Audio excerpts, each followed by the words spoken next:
এই মুহূৰ্তত লৈ আহিছোঁ কংগ্ৰেছৰ এটা বিশেষ বাতৰি বিধানসভা অধিৱেশন চলি আছে কিন্তু তেনে এটা সময়তেই দুগৰাকীকৈ বিজেপি ক্ষমা কৰিব দুগৰাকীকৈ কংগ্ৰেছৰ বিধায়ক ইতিমধ্যেই নতুন দিল্লীলৈ যোৱা পৰিলক্ষিত হৈছে আৰু তেওঁলোকে হাই কমাণ্ডাৰ লগ কৰিবলৈ গৈছে কিন্তু কিয় গৈছে সবিশেষ চাওক প্ৰথমে চাই লওক গ্ৰাফিক্স লাইন অসম প্ৰদেশৰ কংগ্ৰেছৰ আভ্যন্তৰীণ বিদ্ৰোহ ব্লক কংগ্ৰেছৰ সভাপতি নিযুক্তি অনিয়মৰ অভিযোগ বিধানসভা এৰি দিল্লীলৈ দৌৰ দুগৰাকী বিধায়ক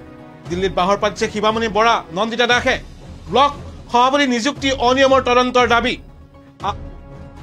অসম প্ৰদেশৰ কংগ্ৰেছৰ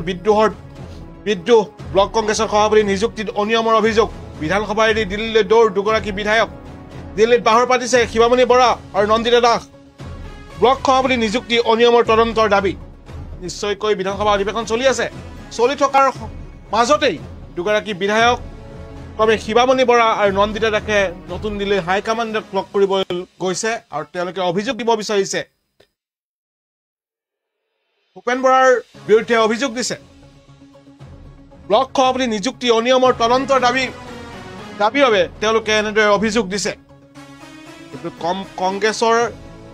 প্ৰদেশ কংগ্ৰেছত আভ্যন্তৰীণ বিদ্ৰোহ হৈছে নেকি তাক লৈ প্ৰশ্ন উপস্থাপন হৈছে বিধানসভা অধিৱেশন চলি আছে তেনে এটা সময়তেই দিল্লীত বাহৰ পাতিছে শিৱামণি বৰা আৰু নন্দিতা দাসে ব্লক সভাপতি নিযুক্তি অনিয়মৰ তদন্তৰ দাবী কৰিবৰ কাৰণে তেওঁলোকে এনেদৰে উপস্থিত হৈছে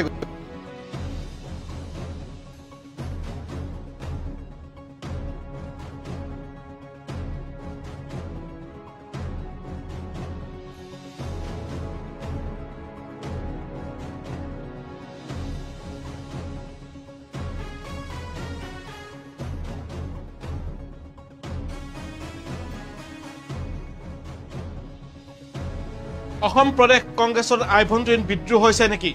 ব্লক কংগ্ৰেছৰ সভাপতি নিযুক্তি অনিয়মৰ অভিযোগ বিধানসভা এৰি দিল্লীলৈ দৌৰ